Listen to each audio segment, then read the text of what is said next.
Good evening, everyone. This is the candidate forum presented by the Southern Boone Chamber of Commerce and the Southern Boone Economic Development Council. Tonight, we are going to hear from candidates for the mayoral election next Tuesday, as well as alderperson races and school board candidates. There is a structure to our event, which is the same as it has been in the past. That is that each candidate will be allowed 2 minutes for an opening conversation about who they are. Then for each question, they will have 2 minutes to respond, and we'll stick to those time limits strictly. The only contested race is this first one, the mayoral race. And so we may have a couple of more questions for these guys than we will for the other candidates, although we want to make sure that you get a good feel for each and every candidate who is running. So we're going to start with Mr. Lauren Plank, and you have 2 minutes to introduce yourself. All right, very good, thank you. Good evening. My name is Lauren Plank, one of the mayoral candidates for the city of Ashland. I want to say thank you to the Southern Boone County Chamber of Commerce for hosting this candidate forum. I also want to say thank you to my wife for supporting me over the last year or so as I've been heavily involved in city government. Speaking of my wife, her name is Emily Plank, and she is a special education teacher for the Southern Boone County School District. We have a 3-year-old son. His name is Ezekiel, and he loves anything and everything related to monster trucks. We also have a son on the way, and he's due August the 4th. So my wife and I are very excited and feel privileged to be able to raise our kids in Ashland. In terms of city government, I was appointed as city alderman for Ward Number 1 in February 2023.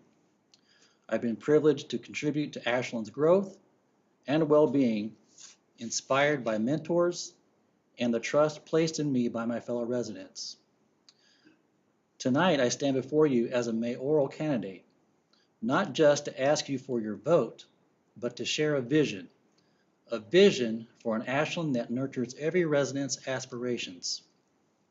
My platform, developed through careful consultation and reflection on our city's needs, comprises 6 key commitments designed to address safety, community well-being, and sustainable growth. Over the next few minutes, I hope to convey my dedication to these goals and the practical steps we can take together to realize them. Thank you. Thank you, Mr. Plank. Mayor Slinker. Thank you. I wanted to thank everybody for having me here tonight. I would like to thank, of course, my wife and my kids. I have 2 children in our school system currently. One's a junior in high school. He's a golf player, and the other one is 11 years old, and he just was appointed on the student council of school. We moved here in '05. I've been an Ashland resident since then. I have been involved with Ashland Betterment Coalition a little bit. Park and Rec boards, I've been on that. P&Z board, I've been on the member of that also. And then I was elected mayor. In my term, I have helped pave our streets a lot. I increased the pavement of that. I have done a lot of things through the city. I've helped with Helping Hands as far as donations. Spooktacular, I've helped do that as far as donation also.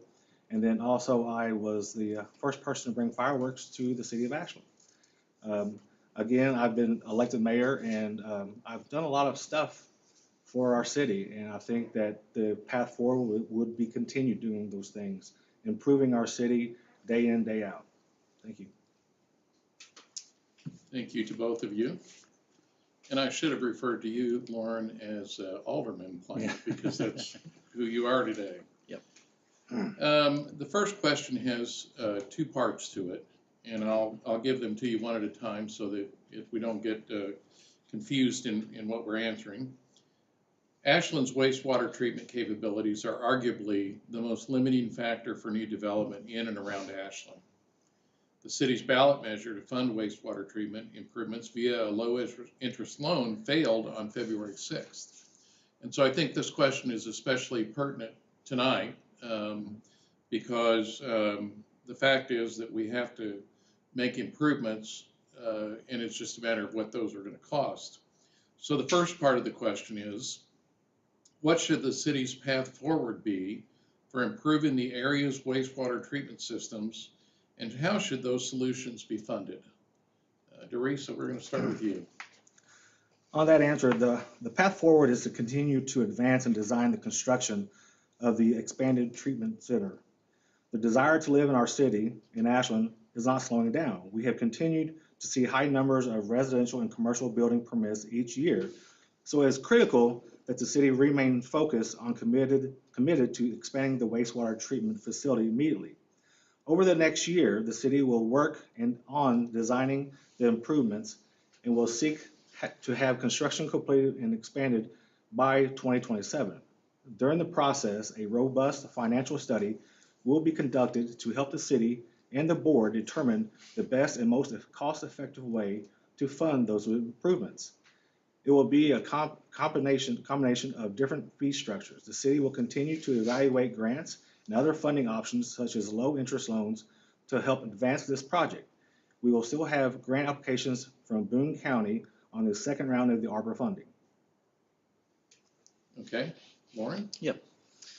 The recent ballot measures failure signals a need for innovative thinking and strategic planning in upgrading our wastewater treatment capabilities.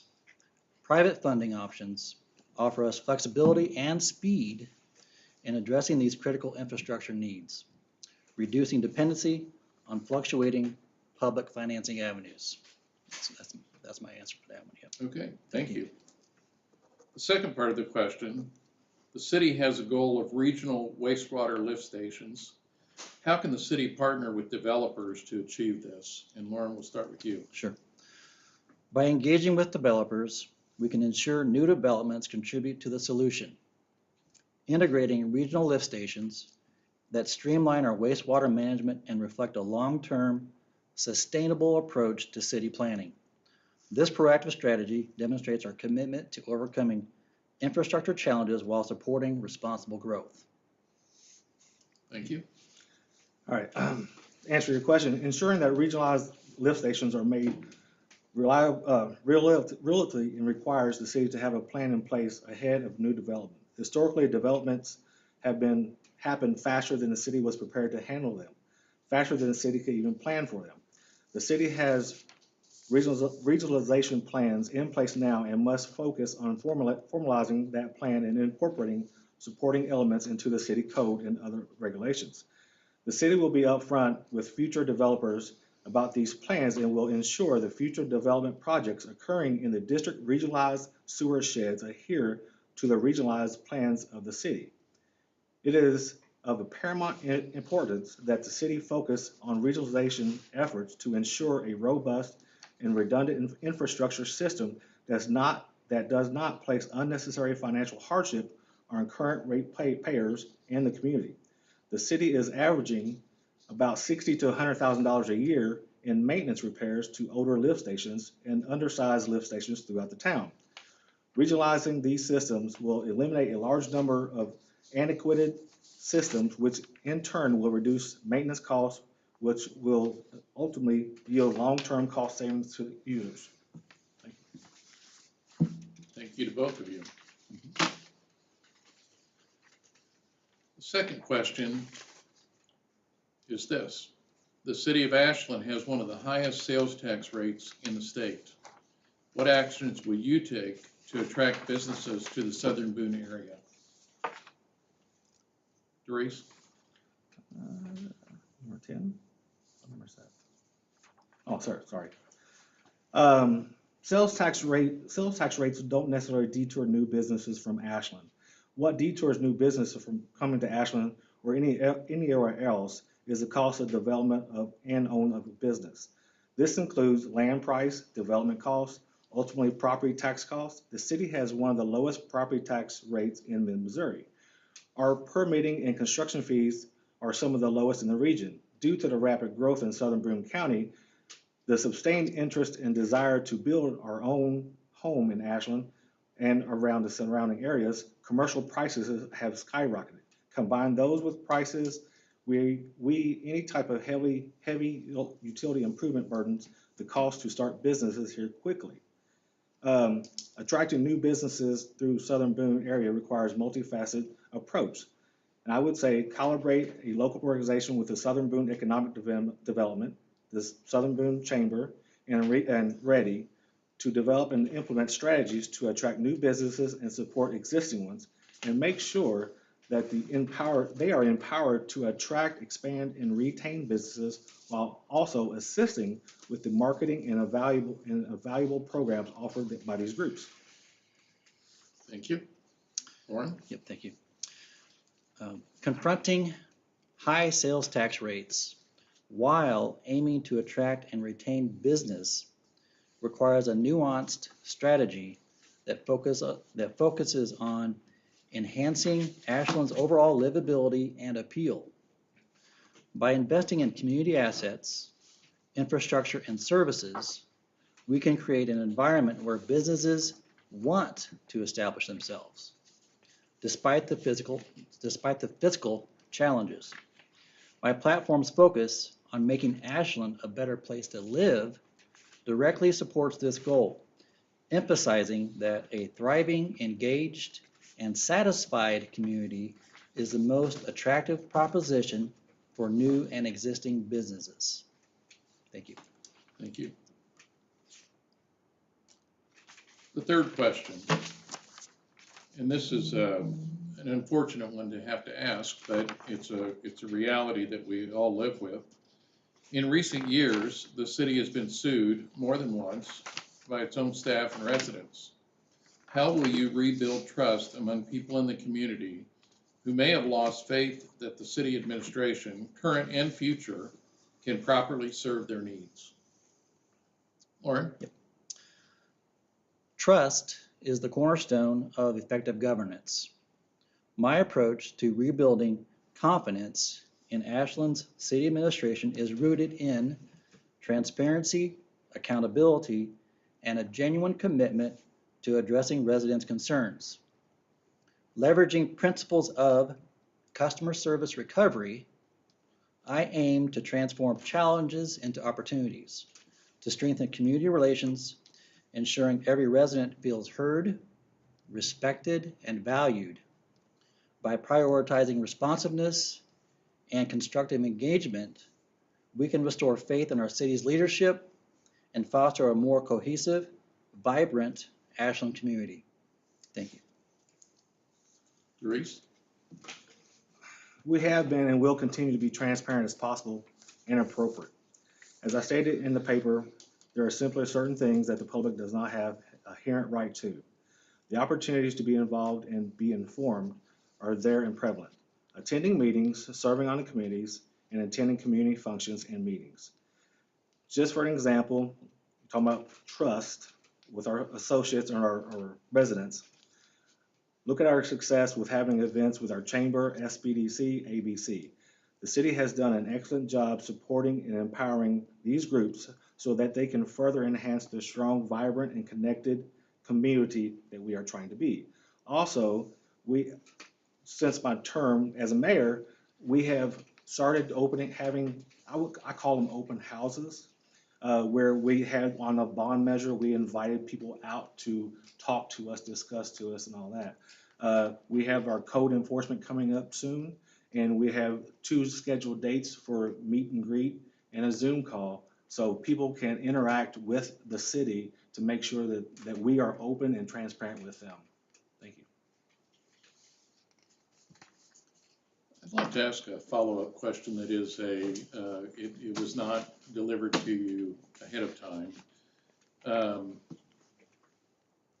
On the matter of engaging the community, I've heard some folks speculate that the failure of the wastewater tax may have been through a lack of understanding or knowledge in the community, in the voter community. What can we do to ensure that we get more engagement and a more thorough understanding in the community? Well, I would say have more forums. have more open sessions so we can sit down and talk to people one-on-one if we need to. We had several meetings for the wastewater treatment expansion. During those meetings, we would have one or two citizens come by and talk to us. But I think that if people would come more to City Hall when we have these open communications times, they would see more, they would understand more. And I think just be open, you know, and I've always been open with people, and I always have been, always will be. Okay, Lauren? Well, I read something recently. Someone said about leadership that leadership is never professional. It is always personal. And so I would look at it from that perspective. You know, I think some people in the community feel alienated by their city government. But I think there's a lot of things that we can do as a city to better reach out to people on a personal level. And that's one of my goals, you know, should I be elected mayors. You know, we really got to emphasize that personal touch with the people in the community. Okay, thank you to both of you. The next question, what are 3 issues in Ashland you think need to be dealt with, and how would you handle them? Lauren? Yep. First, the introduction of a school resource officer is paramount. This initiative goes beyond ensuring safety. It's about creating an environment where our children can focus on learning and personal growth. Second, I propose modernizing our swimming pool. My vision involves working closely with the various stakeholders and exploring various funding avenues, including grants, partnerships, and community fundraising, rather than defaulting to new public taxes. This is not just about an upgrade. It's a step towards enhancing our community's quality of life, providing a safe and modern space for families to gather and create lasting memories. Third, I believe in more significant adult entertainment restrictions. Establishing clear regulations around adult entertainment is essential to maintaining our community's character and ensuring such establishments operate within frameworks that reflect our values. I propose working with the City Council, community leaders, and law enforcement to develop regulatory measures that balance these considerations, focusing on the safety and welfare of our residents, especially children. Thank you. Therese? 3 things I think, well, actually there's 4 or 5 actually. First thing would be sidewalk connectivity. It is very important that we are a small town. We should be able to walk through it from one end to the other. Downtown beautification, empowering the ABC with working with them and continue to reinvest in downtown. Our streets and public beautification is another one. We also need to stay on top of maintaining safe community with efficient public services in parks and utilities. And lastly is wastewater. We have several lift stations in town that are going to be 30 to 40 years old. These lift stations need to be upgraded or replaced. The capacity needs to increase to keep up with existing demands and allow for our growth. Okay, thank you. The next question, we've touched on the update in city codes. So the question is, the city of Ashland is in the process of updating Ashland's code of ordinances. What are your views of improvements and changes that should be made within the revised codes? This is a long one. Okay. Updating our codes was not making a large-scale improvement, but more cleaning up a few chapters. Our codes were hard to understand, hard to implement, hard to enforce. Chapters 9 through 11 make up our land use regulations, and these sections are riddled in contradictory language and outdated regulations. Our current updates projects seeks to clean up these chapters clean them up while addressing some of the regulatory areas where we have had historically been lacking, such as stormwater regulations for new development. This update is also taking a hard look at our land use. Our permitted and conditional uses for each zoning district are severely out of date, not complete or considered new types of industry that could exist. By expanding these zoning districts, We ensure that as a city, we are ready to face new development projects when they present themselves. Ultimately, the goal is to make the code more user-friendly, developer and homeowner friendly, and someone seeking to build or operate a business in Ashland while ensuring the city has adequate regulations to safeguard existing properties and accounting for robust and reliable new infrastructures when built as part of a development project. The city must primarily focus on the infrastructure improvement projects due to the short-sightedness and lack of regulations across some of our older subdivisions, which leave the current taxpayers on the hook for cleaning up stormwater issues, sidewalk connectivity, ADA compliance issues, outdated, undersized water and sewer infrastructure. Thank you. Lauren? Yep. The revision of Ashland's Land Use Development Code represents a pivotal opportunity to refine our city's legal framework by enhancing clarity, consistency, and fairness in our development processes. By addressing redundancies and conflicts within the current codes, introducing necessary green spaces, and ensuring robust stormwater protections, we are laying the groundwork for sustainable growth. These updates will facilitate more efficient and transparent development reviews, ensuring that projects align with our community's vision before proceeding to the Board of Aldermen for approval. Thank you. I'm going to ask another question related to this one. My understanding is historically Ashland has taken the code from Columbia, maybe a couple of versions prior to what the current code in Columbia is, and made some tweaks to it, and that's where the basis for the code has come. I guess I'd like to ask you, what's your understanding of how the current code is being reviewed and updated, and do you think there is, do you have suggestions for improving that process? Well, I think that the explosion of housing growth in Ashland, it's gone on for a couple decades, but in a way it has kind of taken the community by surprise. And so I think what we've done, what our staff has done, is look at the code and say, what is it about our code that needs to be improved? For example, a lot of our new housing developments don't have any green space or any parks in them.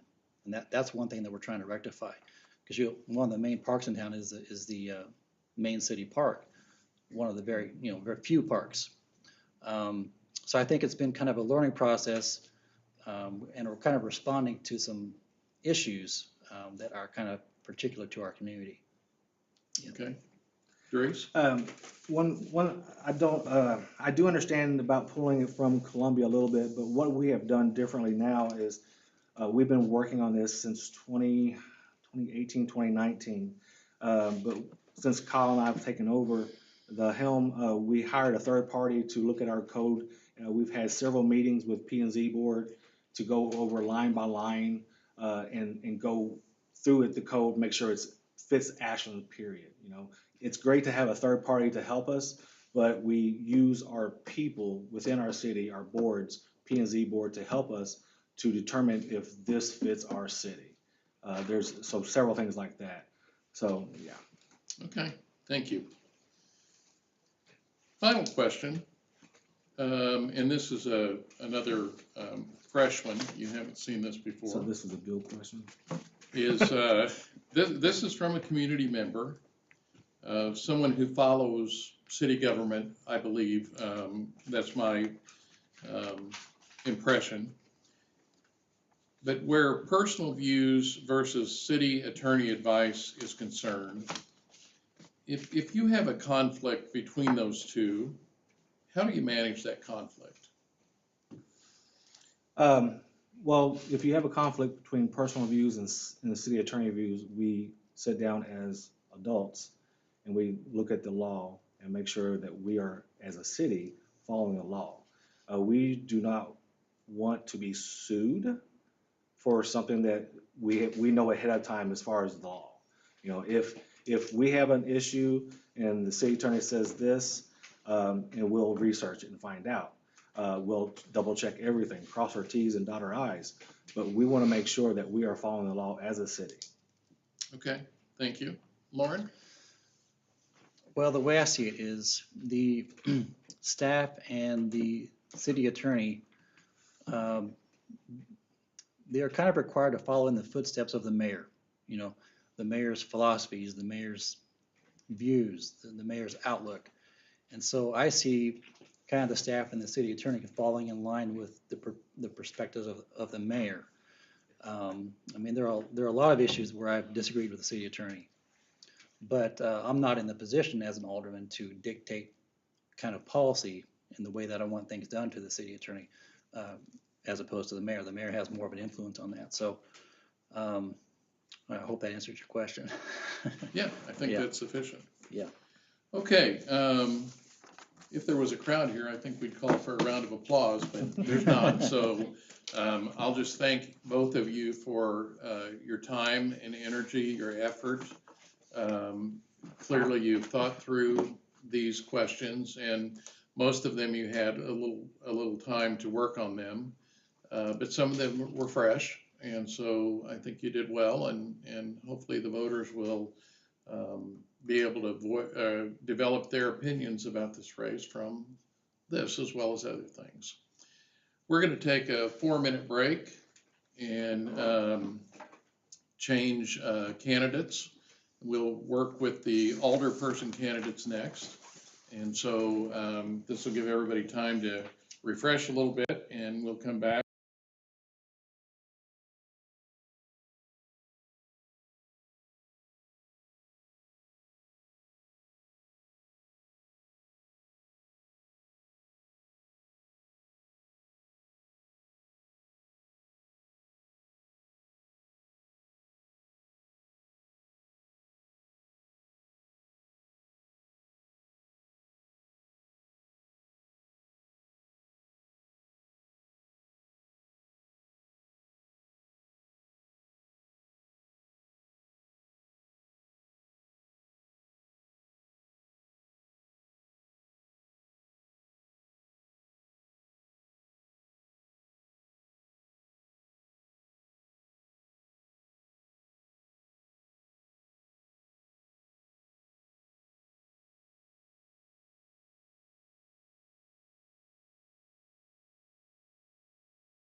which involved a very wide range of disabilities. And but one of the things that all of my students had in common, as well as every student in the school, is the need to be accepted. And that's kind of my platform for staying on the board, is this need for acceptance. Even into adulthood, you know, it's just every one of us can feel that, you know, what is your main goal in life? You know, it's not to make a lot of money, it's to be part of something, to be in a group, to be accepted. And so that's one thing that I really feel is important in our community. Great. I'm going to pause for just a moment.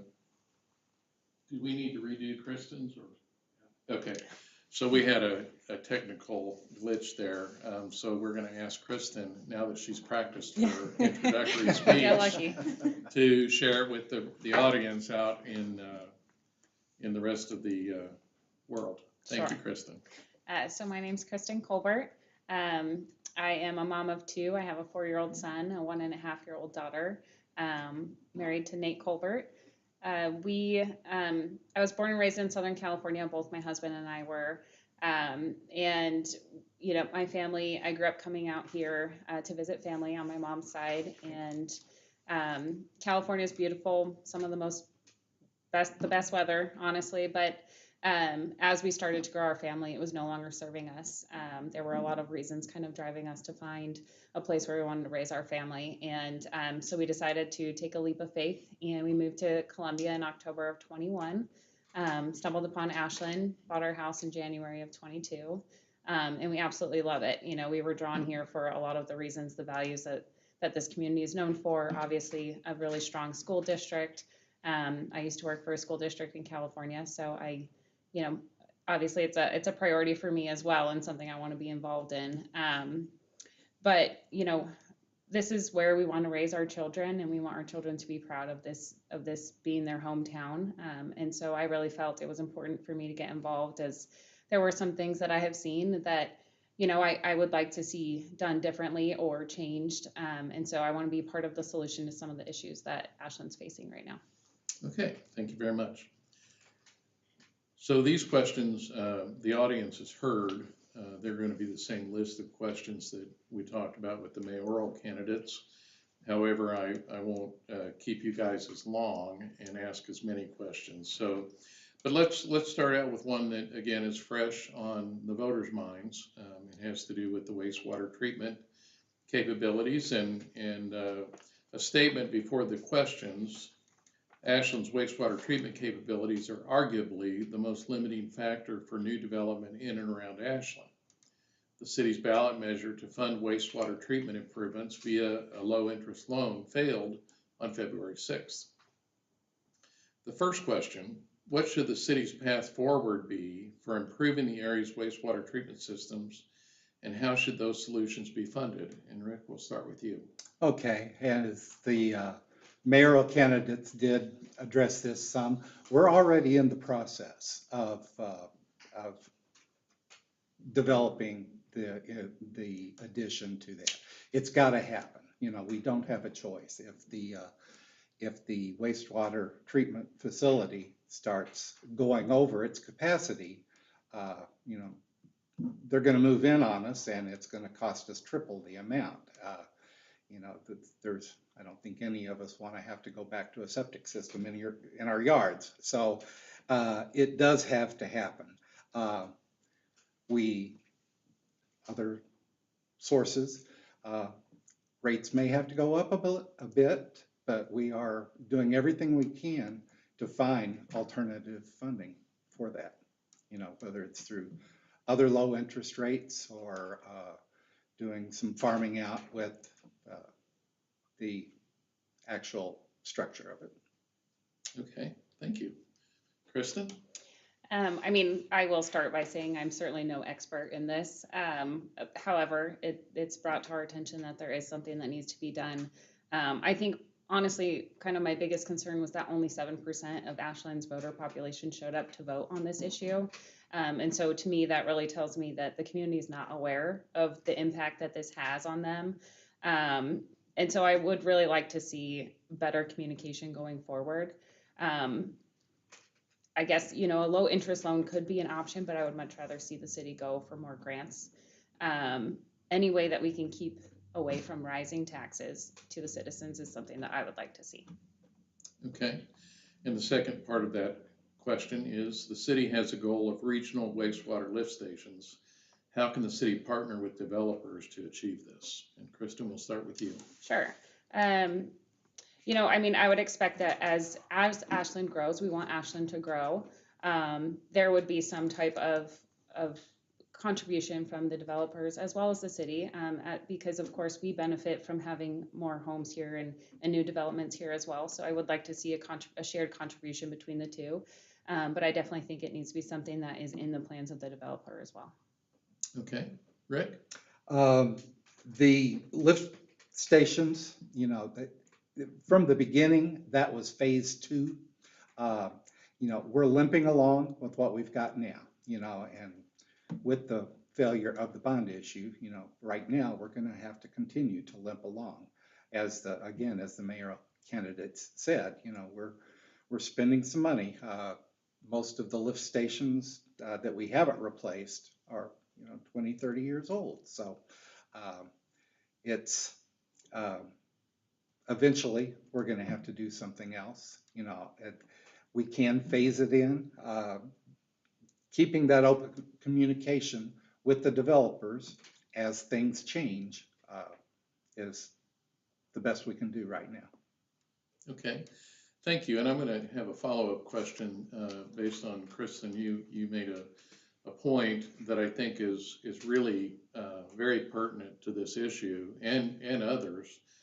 And we'll start with you, Rick. But the question would be, how do we engage the public, the community of Ashland, to ensure that they understand the magnitude of the issue and make sure that they get to the polls? That's a good question. As we talked about earlier, we did have, several open houses with this last issue. Attendance was lousy. I think we had about 9 people total that, came to those. We probably should have started earlier. I think the thought was, to keep it closer to the voting time so that it would be fresh on people's minds. But, we definitely do need to do a better job of getting the facts out. Virtually everyone that we were able to talk to understood what we were trying to do, and that the bond issue would actually keep rates down lower than if it failed. So, we've got some PR to do. Okay, thank you. Kristen? I think it is kind of difficult. I think kind of this day and age, a lot of people expect other people to go out and vote, and maybe some people feel that their vote doesn't necessarily matter. But in such a small town, when it's something that is, going to affect us directly, it's very important that, our voters understand that. And I think, I don't think that it was spread enough, by word of mouth, by letters, flyers, blasted on all social media platforms. I really would like to see that happen more often, because honestly, this is a community of young families. There's after school activities, whether that be here in town or in the surrounding cities, and working parents trying to get dinner on the table, coming to a meeting during the week is challenging. I wish I could say everyone's going to make that a priority because this is where they live, but unfortunately, that's not really the case, and that's the norm these days. And so I would really like to see other things than just having like a night where they could come out, during the week. I would rather see more flyers in the mail with the utility bills, or like I said, blasted on social media. I think that would be a better way to be more effective in reaching our community, and at least giving them a heads up. Hey, keep an eye out in your utility bill. There is some very important information we'd like you to read, or what have you. So one more question, and you guys may or may not know this answer. I don't know the answer. But Is a failed bond issue like the one in February a matter that can be reintroduced to the voting public? And is there any kind of time limits or constraints or guidelines to when that could be reintroduced? Kristen? I mean, I don't know the answer to that question. I would imagine that it could be reintroduced. I mean, why not, right? If it's gonna require us to pay more taxes, or any contribution of the citizens, it should be reintroduced. And they, maybe come back with another plan explaining that we have applied for grants or this is the only option. I do think that it can be, and I would expect that it would be if that's something that can be done. Thank you. Rick? And it can, Okay. and probably will. Okay. We are, like I had said earlier, we're looking at every avenue. It may not be the lump sum like we tried for this time. One of the reasons that we tried that larger amount, that lump sum, was basically to save the city some money so that we wouldn't have to keep coming back to the voters, every few years and up that. But if we need to piecemeal it out, then if that's what it takes to get it passed, then, that's definitely something we will consider. Okay. Well, I appreciate you both being good sports about that. I know that went on longer than anticipated, but I do think it's a critical issue that the community of Ashland is facing right now. So, okay, the next question, the city of Ashland has one of the highest sales tax rates in the state. What actions would you take to attract businesses to the southern Boone area? And Rick, we'll start with you. Okay. Personally, I don't think that the sales tax, even though it is a bit high, is stopping growth. What creates growth is first population, and then the commercial development will follow that population. So what I'm in favor of is controlled population growth. Again, we all know it's exploded, and so, we're pedaling as fast as we can to keep up with that.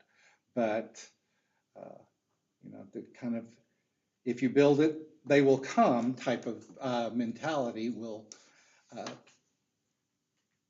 we will see that commercial growth. And just looking at the success of the few businesses that have come in, it's like, I don't think I've ever seen a night when Domino's isn't packed, so, word's going to spread there. It's knowing that this is a good community and knowing that new businesses are successful, I think that's going to create the growth.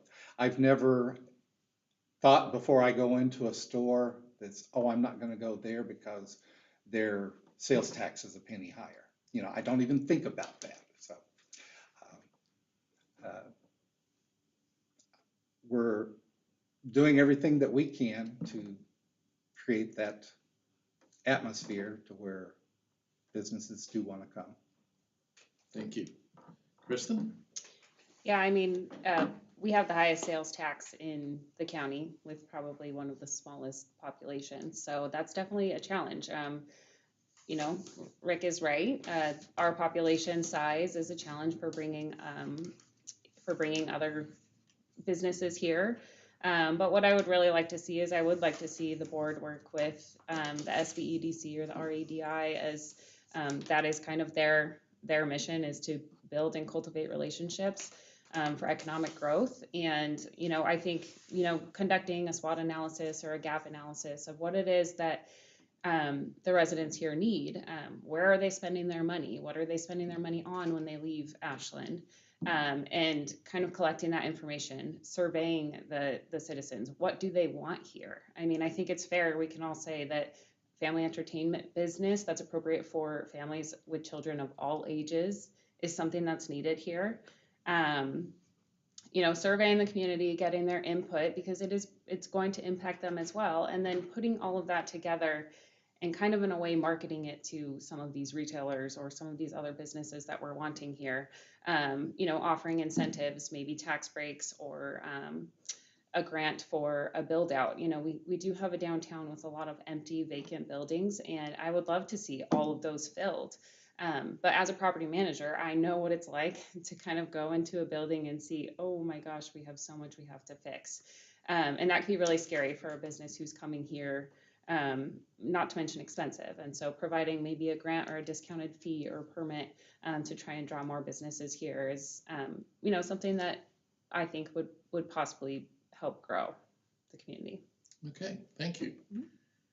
I think we're going to have two more questions. The first one in that group has to do with city ordinances, and I think this one's important because we're in that process right now, and so to get your thoughts about that is a good thing. The City of Ashland is in the process of updating the City of Ashland's Code of Ordinances. What are your views of improvements and changes that should be made within the revised codes? I certainly feel that the city code definitely needs to be more defined. I think it's very vague. I agree that it is very hard to read. And I think that, in my opinion, is why the city has gotten themselves in kind of some of these issues where maybe a lawsuit is brought on because it's enforced for one, but maybe not for another. And that makes it very difficult. I would definitely like to see a stricter adult entertainment code. This is a family community, and I want Ashland to stay a place where people want to raise their family. I'm not very fond of mirroring a code from Columbia, Jeff City, or any other larger city because that is not Ashland, and that is not why people live here. People move here because they don't want to raise their family in Columbia or Jeff, and so I would really like to see Ashland honestly build this code on their own feet and kind of to serve the community that's here and why the people are here. Okay, thank you. Rick? As we've already discussed, the land use codes are already posted on our website, and they're available to view right now. As we've talked earlier, we're going to have a couple of informal sessions to discuss that. We've got some really good people attorneys that make their living working with these out of Colorado that we've worked with through planning and zoning, and she was kind of the head honcho and pulling all this together and making it much more readable and all that. And so once this portion is done, then we will tackle the rest of the ordinances and kind of pull it all together to make it a much more working document.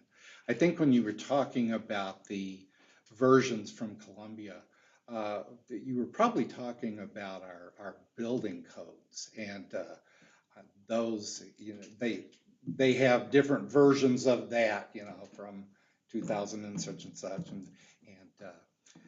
that's a little bit different than our actual city codes that we're talking about. But I have been on the board when we have discussed whether or not to update those, and that's more not just a Columbia thing, that's more of a general national type of thing. Okay. Some of those newest ones, we have not adopted those because there have been some things that are just much too restrictive for small town developers. So good. Thanks for that clarification.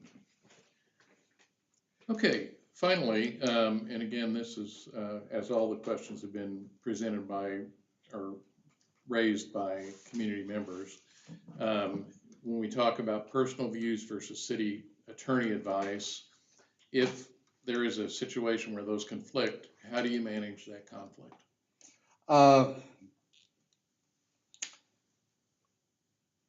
We can't break the law, and as good-hearted as any of the aldermen or mayoral candidates are, we do have to look at our attorneys, for that final guidance.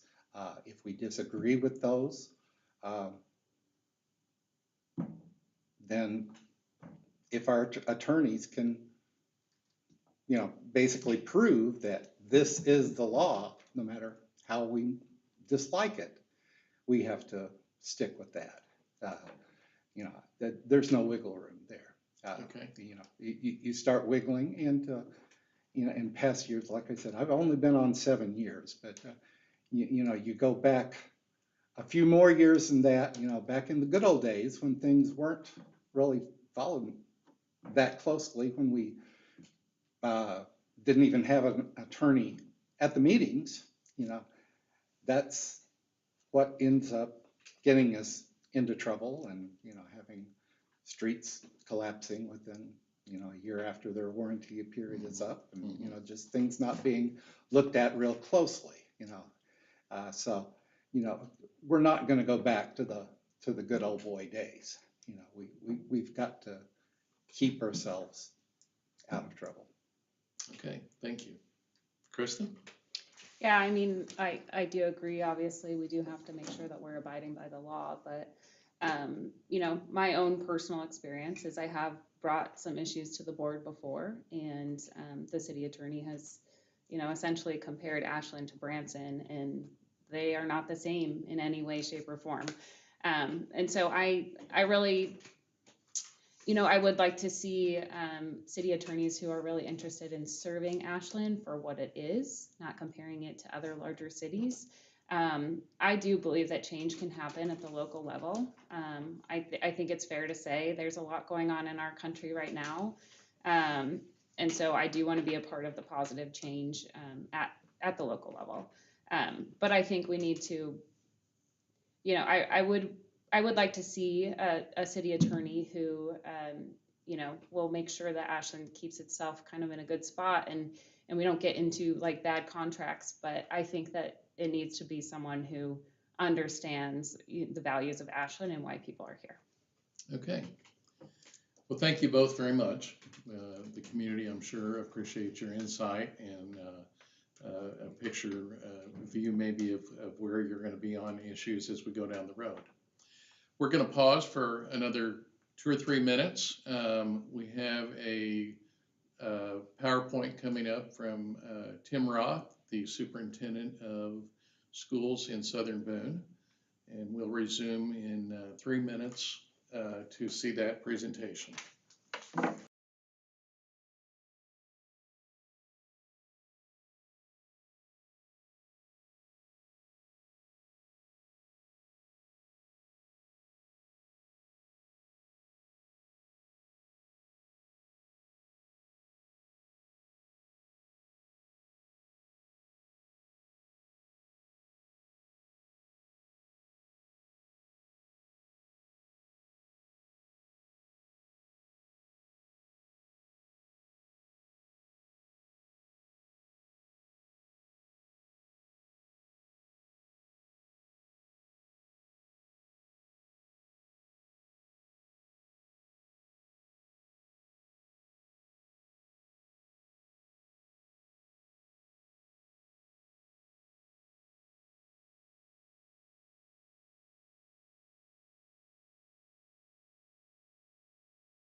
Okay, we're back. And I was a bit too informal, I have to confess, when I introduced Tim Roth. He's actually Dr. Roth. And so we are happy to have you at our event tonight and look forward to what you have to share. Absolutely. Well, thank you, Bill, for being here and for moderating tonight. You're doing a great job for your first time out, and I think we've already signed you up for next year as well. Yes. Thank you. We would also, this is Tim Roth. I am the Southern Boone Superintendent of Schools. We would also like to thank all of our candidates for being here tonight, just to share a little bit about themselves and their belief system as we work to make sure that our city, our school district, and our community put our best foot forward and make sure that we can be as great as possible and serve our students and our residents with good goals in mind. Tonight, I'm here to talk a little bit about the 2 ballot issues that our patrons and voters will see on the April 2nd ballot initiative when they go to the polls.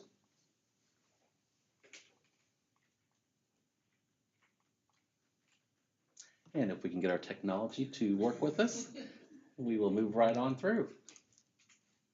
Let's try it again. I might have to do it for you. Once again, if it works. There we go. So on the April 2nd ballot, our voters and patrons will see 2 questions, and they're pretty simply labeled question number 1 and question number 2. Question number 2 is a no tax rate increase bond issue for an $11.6 million high school expansion construction project. And then question number 2 is a 20-cent levy transfer, also a no tax increase overall to help salaries and for our teachers and staff along with compensation. There you go. With the question number 1 bond issue, we've been preparing for this for several years with the high school expansion, working to create a safe environment for our students so that they are all under one roof. With this project, we'll see a new VOAG education wing consisting of 2 classrooms, a lab space, and a shop area that will definitely enhance our curriculum needs for that program. You're going to see 2 new art classrooms and a new family and consumer science classroom. We'll also be looking at roof repairs at the high school and replacing the roof of the original 1991 high school building, which is much needed. And then parking lot improvements, a new parking lot and drive east and north of the high school building with new pavement, taking away some of that gravel that we currently have and putting in new pavement and a few new parking spaces as well.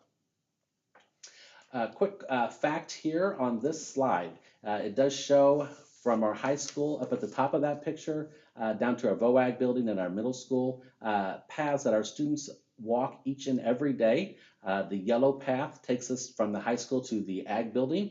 Currently, we do have 416 high school students. Some of those are the same students making those trips back and forth throughout the day, but 416 high school students attending 16 classes in the current VOAG building, walking back and forth each day, and 123 students currently attending 4 art classes in the middle school. And so, when it's nice and warm outside, that's a great walk to get outside and get a little fresh air. But if it's a day like today, it's wet, dreary, or even icy, that's not a nice walk to go back and forth between school throughout the day. So with this project, we're going to put a educational environment where all of our students can be fit under one roof and not have to make those trips back and forth outside throughout the school year. This is an architectural rendering of what that new expansion would look like to the north of the current high school, and we are planning to currently use the current Commons parking lot as well with a few enhancements. Here's a back view of the ag shop area with a few new parking spaces. The projected timeline, we hope that our voters will go out and support this bond issue on April 2nd with that election. And so once our voters approve that, our design and engineering for the construction project will take place from April to November of 2024. The bidding for this project will be in early of 2025. After that, we'll see construction take place in the spring of 2025, summer of 2026, with the goal of opening that new addition in the summer or fall of 2026, which will be right around the corner after this 2024 election. The next question on the ballot will be question number 2, which is the 20-cent levy transfer. Help increase salaries for teachers and staff. the 20-cent levy transfer will not raise the current overall tax rate, and I'll show you some buckets of money and what that looks like here in just a second.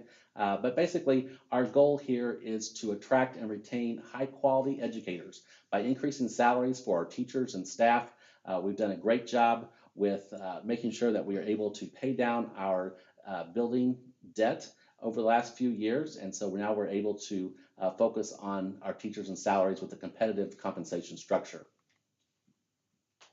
Here's what our current tax rates look like for Southern Boone schools. You'll see Fund 1 and Fund 2 with an operating levy and teacher fund levy. Fund 1, that first bucket right there, is what we use to pay our regular daily bills, supplies, utilities, teacher fund, supplies for classrooms. Fund 3 is our debt service, which is where those monies are generated to pay down our building debt, similar to like paying down your mortgage on your house, which we've done a very nice job of. Capital fund projects, we do transfer money over from Fund 1 over into Fund 4 each year to cover those capital project expenses and equipment expenses that we have in our buildings. You'll see our total tax rate, $5.7901. And with the proposed updated tax rates, you'll see where we're moving 20 cents out of that Fund 3 bucket into Fund 1 and 2. You'll notice that our total tax rate remains the same at $5.7901. Just want to make sure that when you see the ballot questions that are on the ballot on April 2nd, the example would be ballot question number 2. They are just a little bit wordy because they do have the statutory wording that needs to be in there, talking about the tax levy ceilings, making sure that the plan is described adequately. And then for ballot question number 1 and 2, you'll see that no tax rate increase on the net impact. If you'd like further information, you can always check the school website, or you can scan the QR codes that you see on your screen right now. That'll have lots of information that will go into further detail. You're always welcome to contact myself with any questions, along with Matt Sharp, our Public Relations Director at Southern Boone Schools. Thank you, and have a great evening. Okay, thank you very much, Dr. Roth, and we will now take a short break again to get our last panel of candidates in place and talk about school board activity.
Okay, we're back for our last panel, and we'll say last, but certainly not least.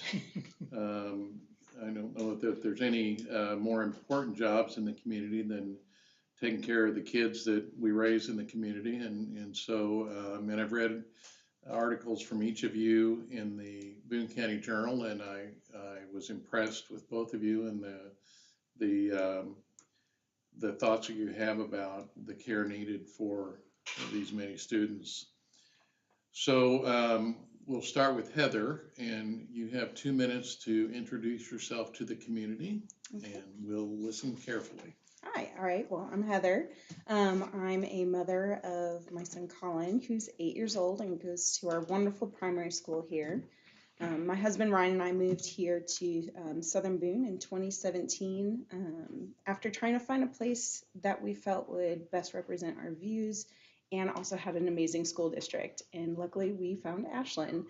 I'm an Army veteran who served a tour in Iraq, and I had the really unique opportunity to work with the local children and establish their schools there. So I got to go and help them, get new books and desks and just make sure that their place was safe for them. So I was able to see how an education made a huge difference in that child.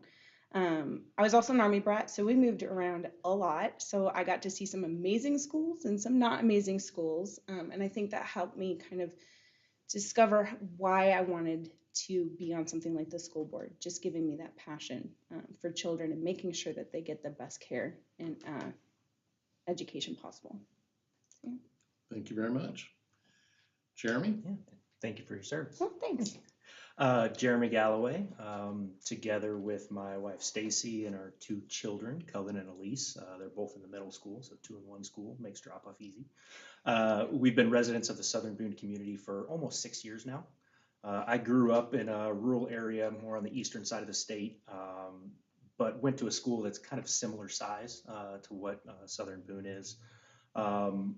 Graduated college from what's now Missouri State. I'm old enough to know when it was Southwest Missouri State. So in Springfield, and then we moved to St. Charles County after that until we came here in 2018. My platform is effectively a non-platform, right? I don't come in with a preconceived agenda. But what I do bring is my experience from various leadership positions, starting with high school class president, college fraternity president. I've sat on, through my professional career, led teams, sat on advisory boards through my professional career.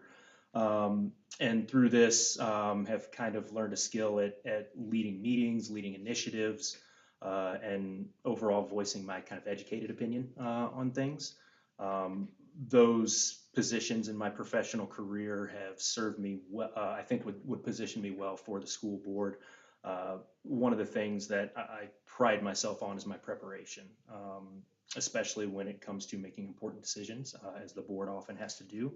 I work in the food industry as a contract manufacturing manager for a major food company, and in my job I often have to evaluate financial performances, key performance indicators, and these are critical to overall success in relationships.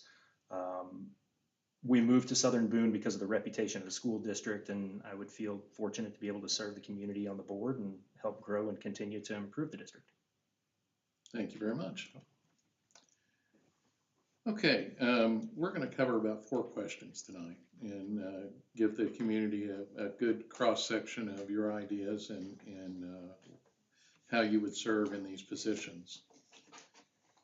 In the 2022-23 school year, 23% of certified staff and 12% of non-certified staff did not return to the Southern Boone School District, making the past year among the highest in the district's historical turnover rate. If elected a board member, can you list 2 actions you would take to help attract and retain administrators, teachers, and staff to the district? And Jeremy, we'll start with you. Absolutely. Well, I feel like that's almost a segue question from Dr. Roth's presentation. I think the existing board has made a big step in that, in trying to transfer funds from one fund to the other to actually help with teacher pay. I've heard some numbers, but don't want to spout them out what that could be because I'm not an accountant. But I think that will free up some capital to allow us to retain those existing teachers that are important, but then also go out and and really look for good talent as well. I think secondarily, I think that's probably one of the reasons that people talk about why they leave a job, right? Is pay, and that's an easy thing. But the other thing is kind of total compensation, right? So that's not just salary, that's benefits. So it would be keeping paid medical for the teachers and working to keep that, which I believe is the plan as of right now. But are there other benefits as part of the compensation package? that could be made and really advertised. And so just kind of thinking off the wall, getting the community more involved, community discounts for teachers' families, better ways to help fund teacher supplies through, say, the PTA. So getting more, getting more involvement there, complimentary spirit wear, things like that. So I think, with those non-salary benefits, that can also be a draw point. Thank you. Heather? Well, I personally want to find out-of-box thinking when we come to our educators, making sure that they have real work-life balance. We know that we can't necessarily compete as we can financially as Columbia or Jefferson City, but I believe that we have that work-life balance opportunity to work with our teachers. So I would look at something like a 4-day work week to see if that would help to keep and retain those teachers who now hopefully the levy will pass, will get an increase, and that will also to help to retain them. I also want to look at a feasibility study to offer free or reduced childcare for our teachers and staff. I think that that's another big opportunity that we have. We have some amazing partners in the community that I think we could partner with and kind of find that public-private partnership in there. One thing about Ashland is people really do love their children and they want to make sure they have the best care. So I think this would be something that could keep them here. Okay, thank you very much. This next question is really a tag along to the first question. And so the question is, what's your best plan to increase teacher pay without raising property taxes? And let's just assume that your answer would include supporting the bond issue that would transfer money from the capital bucket into the operating bucket. What about thoughts beyond that? Heather, let's start with you. Yeah. I think we really need to work closely with our local Chamber of Commerce and Economic Development to bring in some businesses. Unfortunately, we can't just keep raising taxes on our property as much as that would bring money in. I don't think that's feasible. But if we can find businesses that can come in and start developing some of that taxation, I think that will help.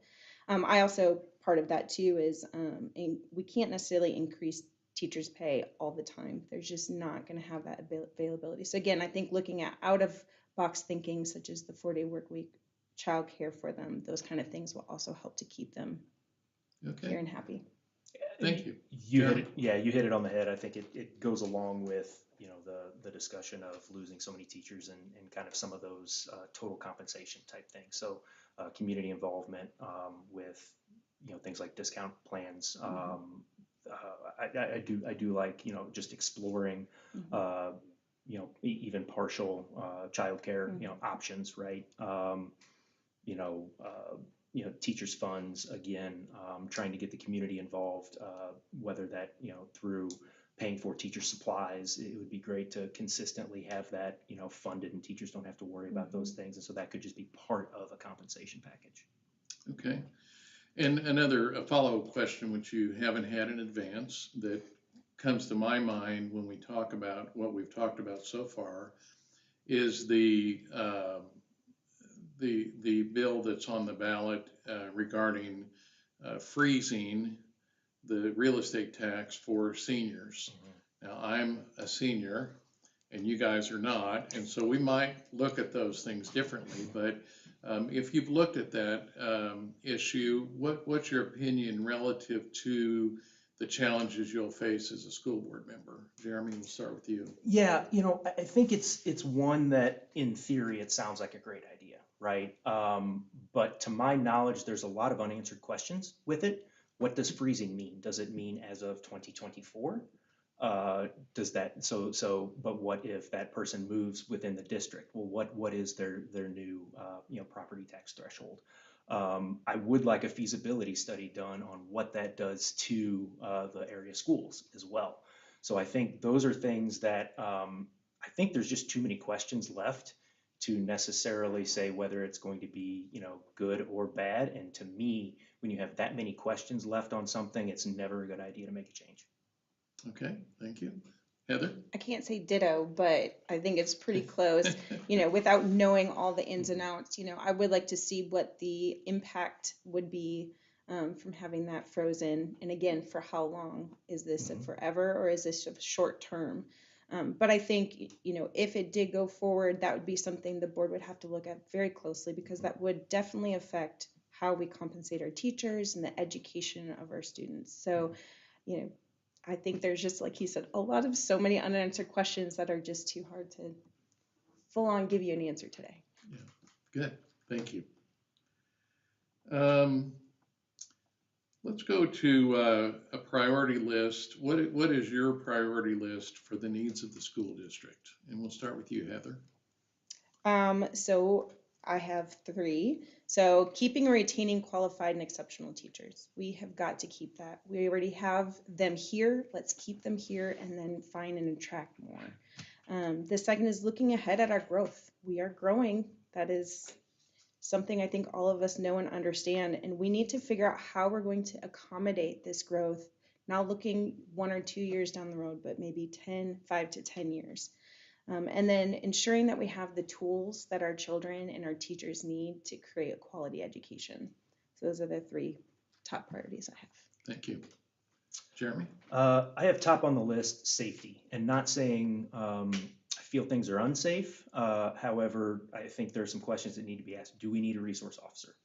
I know with the Ashland Police Department that close, it may not be as critical because response times can be best, but it also just sets a good message, right? I remember when I was in school, DARE, right? And you knew the officer that was there. You didn't know he was kind of a resource officer. You just thought he was there teaching you about things. But that did position things a little differently. So just understanding what is that study of, is a resource officer needed, even part-time? Understanding building infrastructure, safety, transportation and pedestrians. I think that's also something that we need to look at, especially with as many walkers as are around the schools. What kind of impacts there can be there. And then, I would say, I don't know if I'm always concerned about the mental health safety, right? And so what are we doing in the district to help with that? Our job is not to set curriculum, but I think just understanding is there, and I think we would get a better understanding on the board, is there an issue there? And then secondly would be, I think, overall just financial stability, right? So we've talked about growth, we're positioning ourselves for growth, but we also need to temper that, right? Our largest class is actually I think the 5th grade class. And so we've actually seen that not grow as quickly at the bottom. And so is it still growing? Yes, absolutely. But making sure that we are consistently financially stable in those decisions, because we've got a lot of kids coming into the high school. We've put a lot of money in elementary and primary and middle.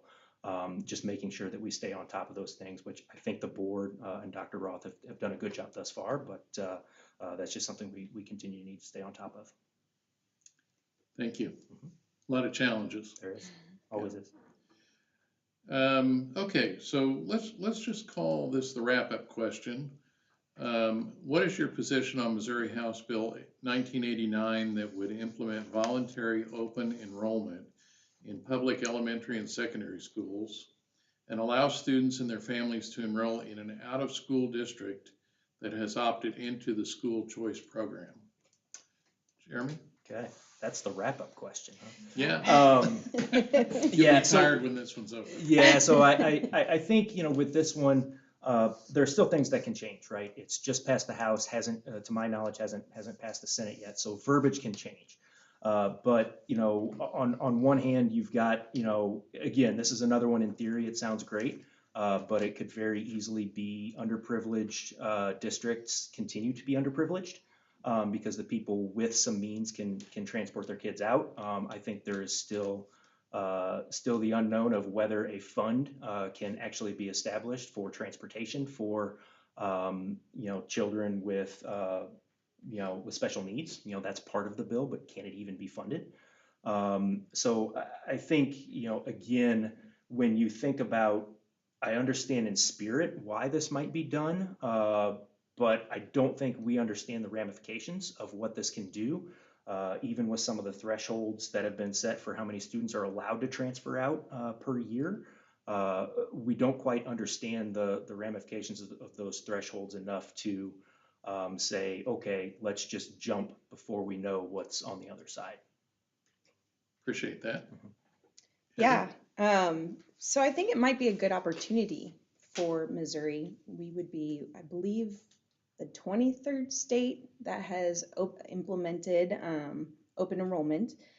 I think, when we talk about education, everyone wants to ensure that their child has the best education possible. And I think the school board would have a very interesting time of determining how many positions we would be able to accept. We are absolutely growing, so that might be a challenge. And then how many students we feel would actually be leaving our area as well. With Ashland being such a phenomenal school district, I don't see that happening, and I don't see us having such a huge impact of our children leaving, but more so more people wanting to come, which could actually benefit us as it could bring in additional funding. I found one study that said 75% of school parents supported inter-district open enrollment, which I thought was very interesting because it can be a very controversial topic. Right now, it's all in theory, since again, it hasn't passed.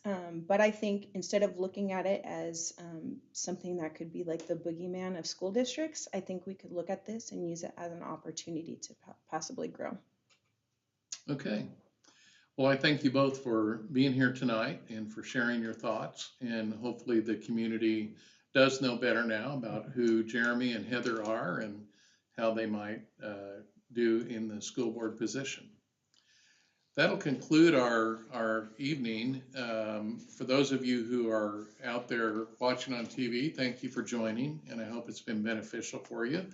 I want to thank a couple of people who have made this especially easy for me. Tara Blue, the owner of the Boone County Journal, has been our timekeeper and prepared the nameplates. And we expect to have her involved in this for a long time going down the road. And to Kyle Michael, the city administrator, who is our expert technology guy. If he could have just trained me to push that button so that we didn't miss some of the earlier comments, I'll try to brush up on that for next time. So thank you to all the candidates.